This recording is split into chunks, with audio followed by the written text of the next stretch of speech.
Okay, so here's how we cook rice for fried rice 7th grade. I have a bag of long grain brown rice, and you could also use white rice or jasmine rice, whatever you have available at home. We need 2 cups of rice for our fried rice.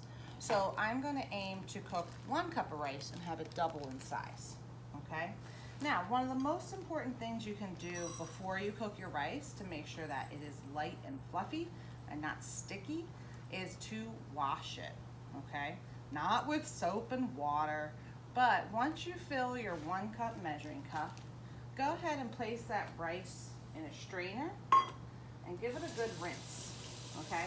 Washing the rice is gonna take off all the extra starch and help to make your rice nice and fluffy and not clumped and stuck together. With fried rice, you want each rice piece to be its own grain, right? Not stuck to everything else. So that's a good rinse. You wanna get off the extra water. Oops, I lost a few. And then I'm gonna put it right here in the pot. Now rice is generally 1 cup of rice to 2 cups of water, so that's what I have measured here. And for you, if you're cooking at home in a pot, I'm gonna actually go a little bit short. You can kind of measure it with your knuckle as well if you're practiced with that, or you can go ahead and use a rice cooker. Rice cookers don't use a 1 cup. The cup that comes with a rice cooker is 3/4 of a cup, so keep that in mind when you're calculating how much rice you need after it's cooked. But once you have your washed rice and your water in the pot, you can go ahead and cover it and turn it all the way up to high. Once this comes to a boil, then you go ahead and turn it down to 2 or a simmer to finish cooking the rice. You will check your bag instructions to see how long it should cook, okay? So this brown rice takes 45 to 50 minutes, and it's important that that's on a simmer once it comes to a boil. Now, right now, this is plain rice with nothing in it. You can, of course, add salt, pepper, garlic, whatever you would like to flavor that rice as it cooks. Just like pasta, it absorbs the flavor in the water, okay? So this is how you cook rice for your fried rice recipe. Okay, 7th grade. We are talking about mise en place and preparing your vegetables for fried rice. Mise en place is a French cooking term which means everything in its place. And this is really important strategy when you're cooking and baking.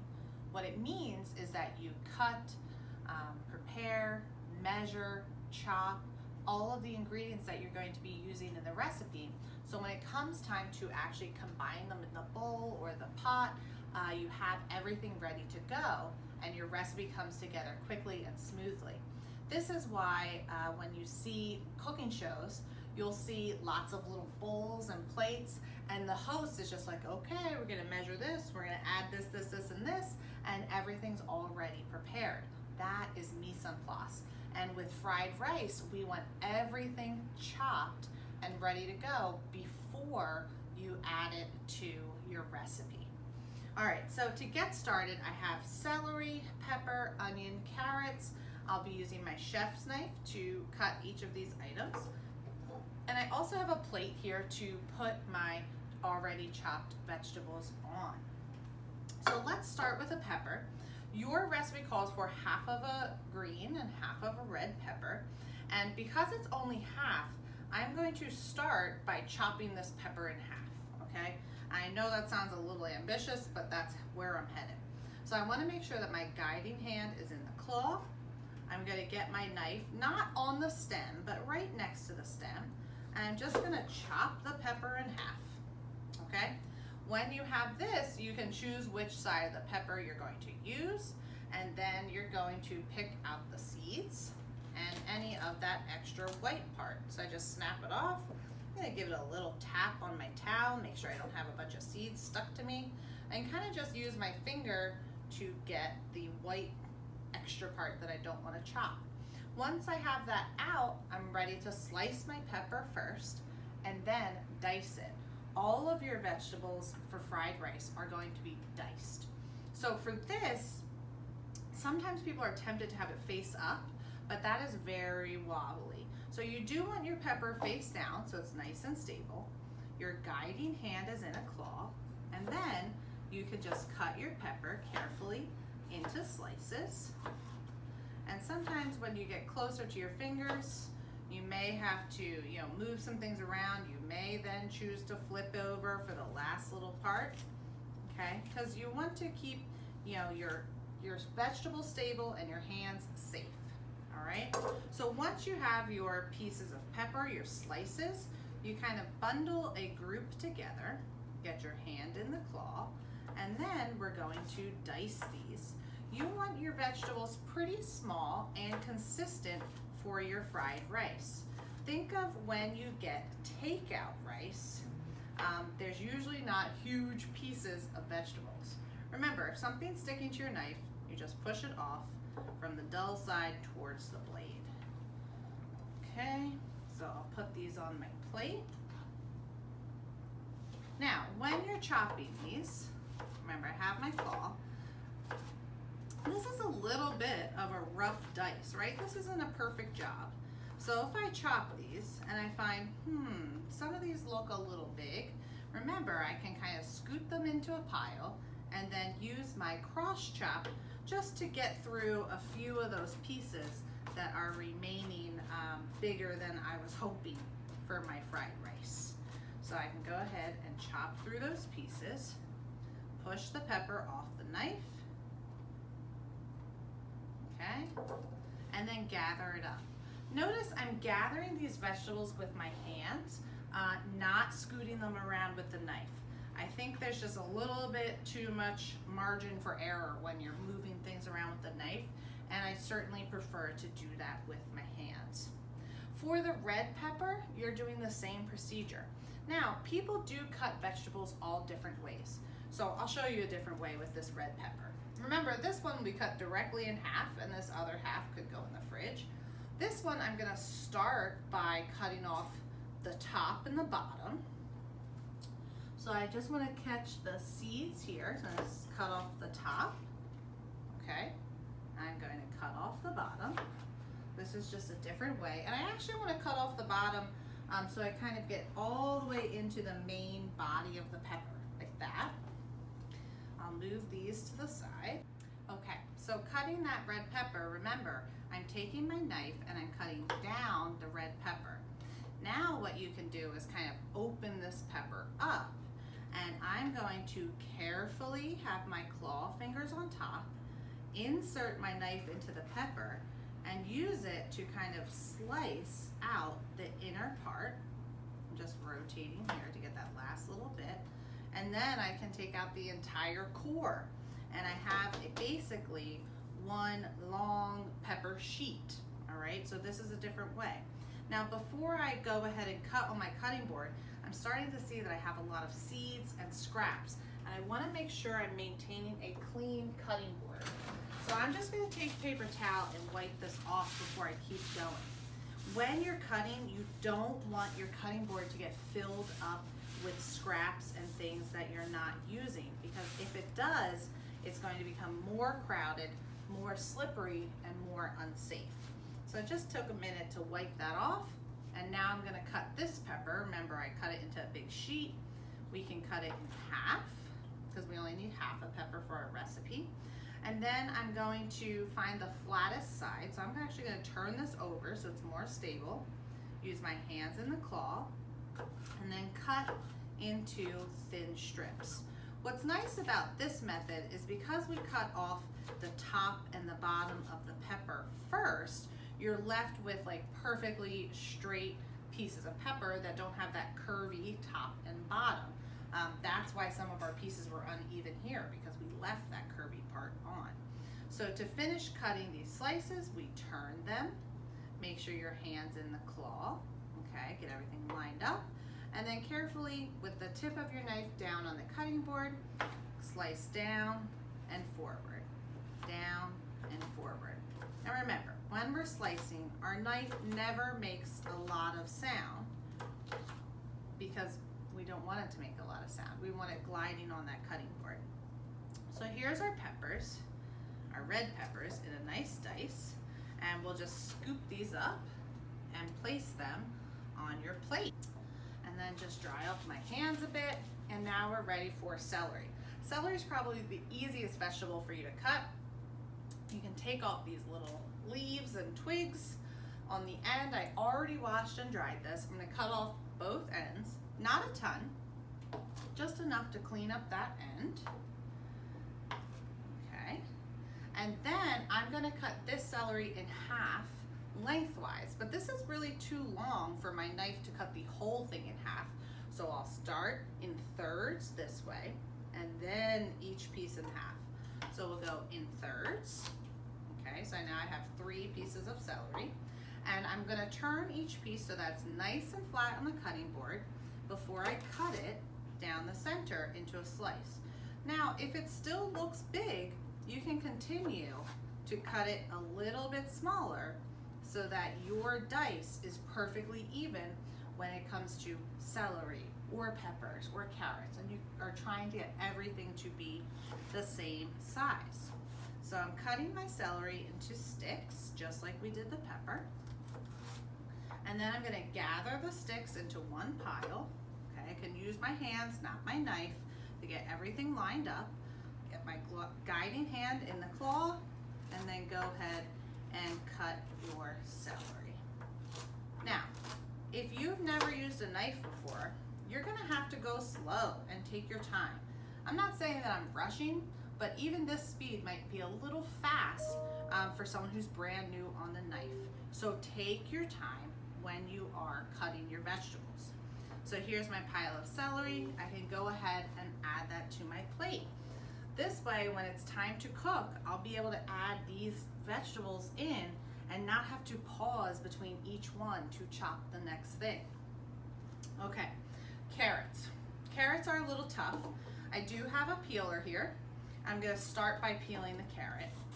The thing about carrots is they are very wobbly, okay? So I'm peeling just from the end of the carrot, one end to the other, and in just one direction. And then I'm trying to stay, a good distance away from my fingers. So to peel the end of the carrot, I can just turn it around and peel this little part that was close to my fingers, okay? But I'm noticing that my carrot is still really wobbly. So what I want to do is find the flattest part of my carrot. I think it's about right here. And I want to extra peel that part. What it's going to do is make that part even flatter and more stable on the cutting board. So what I'm going to do is turn where I think that's the flattest and go ahead and do like a double. So that's 1, 2, or even a triple peel, okay? You can eat these delicious little carrot strips. I've seen people turn them into vegan bacon online. But what it does for your actual carrot is make it a lot flatter and a lot more stable.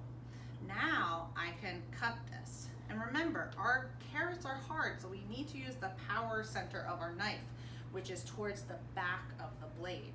So I'm gonna have the tip ahead of the carrot and make sure that the carrot's landing kind of the back towards, or the back part of the knife where my power is. So here's what that looks like from this angle. I'm holding my carrot, the tip of the knife is ahead of the carrot, and the back or middle part of the knife is the part that's actually going to cut it. So I just go ahead and rock down, and that uses fulcrum action to cut your carrot. Okay, you don't want to try to cut just with the tip of your knife. You have no power there. Make sure the tip of the knife is ahead of the carrot on the cutting board, and you're using the middle or back part of the knife to cut the carrot. So now I have the ends cut off, and just like the celery, I'm going to cut the carrot into thirds and then carefully cut each piece into strips, okay? You need to start your cut, so you can see I'm started in the carrot, and then I have enough room here to keep my claw and push down. If you feel like you start your cut but you don't have a lot of room to safely hold your carrot, move that guiding hand out of the way. Put it on top of the knife with your fingers and thumb up, not holding, but up. This way you get a little more pressure on your knife, but your fingers are still safe on that guiding hand. So what I'm doing is cutting each carrot into slices, and then as I look at these slices, if it's a little bit wide, I can cut them even smaller, trying to aim for the same size dice we had from our celery and our peppers.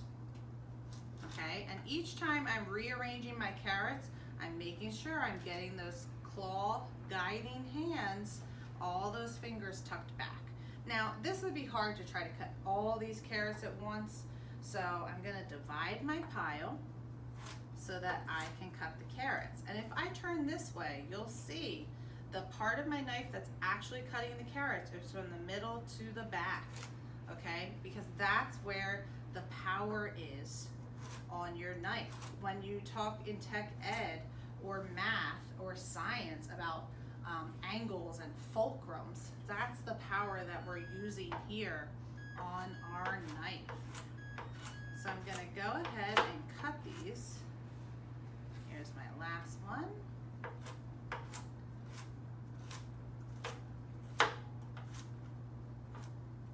Okay, and remember, always push down so you're not grabbing that knife blade, and then use your hands to scoop up your carrots. All right, let's chop an onion.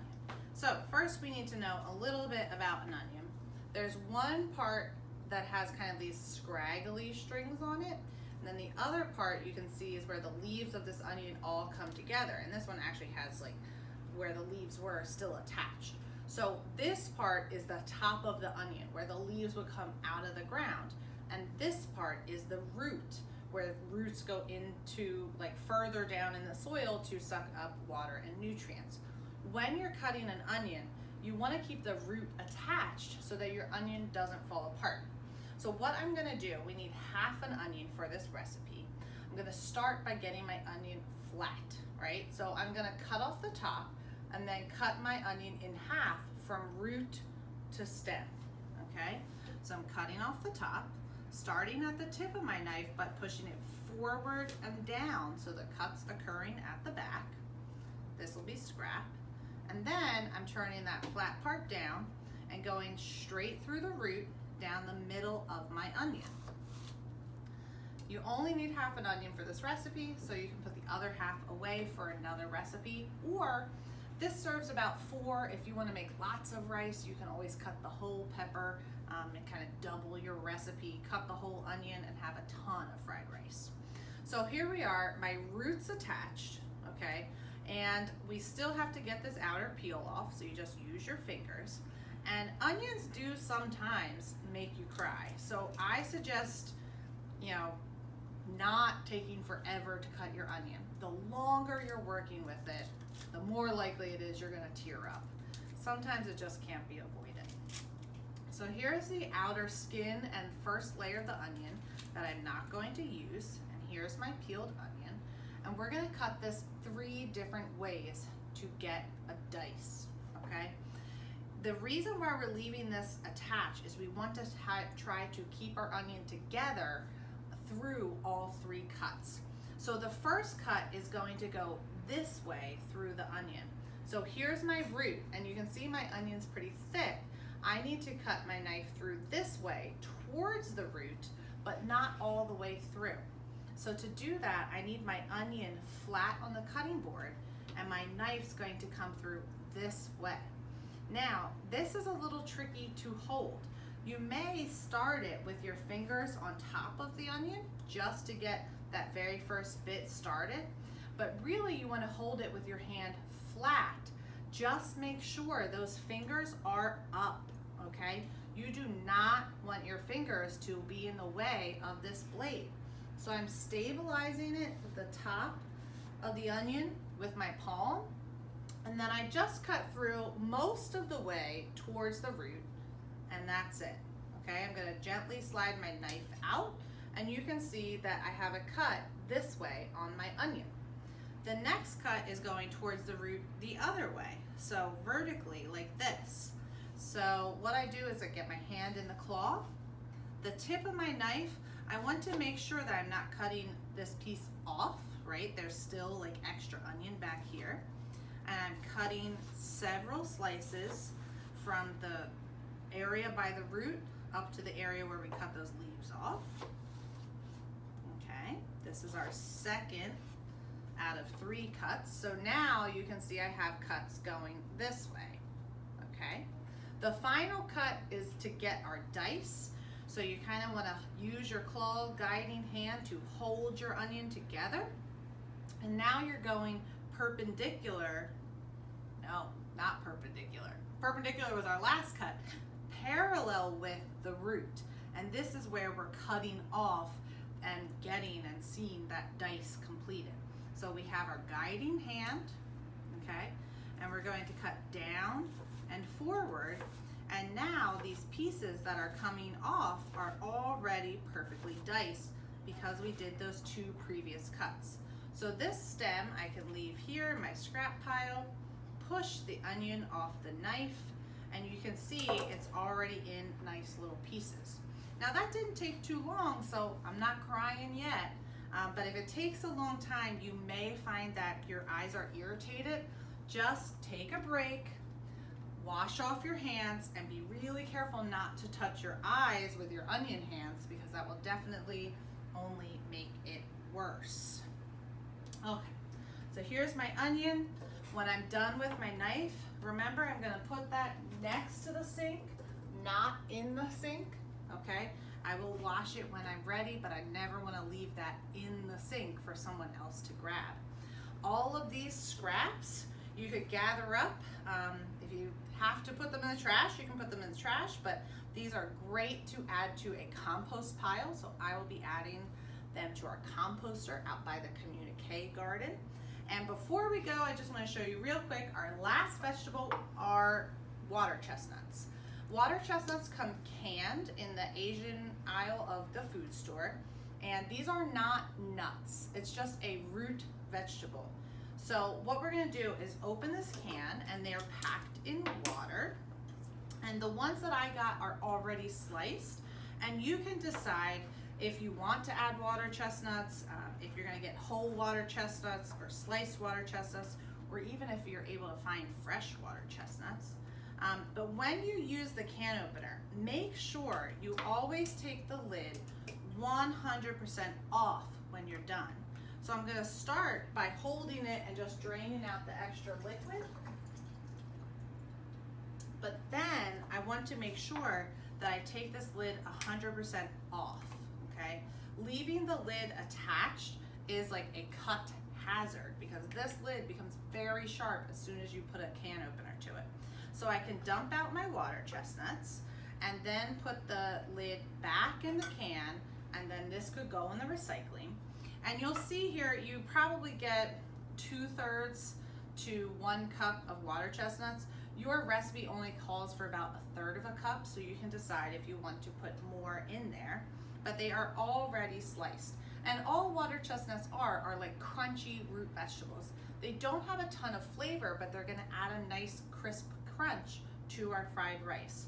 If you would like, you could cut these in half, but I tend to just leave them in the larger pieces because I like that extra bit of texture in my fried rice. So if you do want to cut these in half, you can take out the pieces that you want and cut them on the cutting board. Otherwise, leave them in the bowl, and then you're ready. You're almost have all of your mise en place prepared. You'll need your rice, and we'll measure our other ingredients in the next video. Thanks for following along.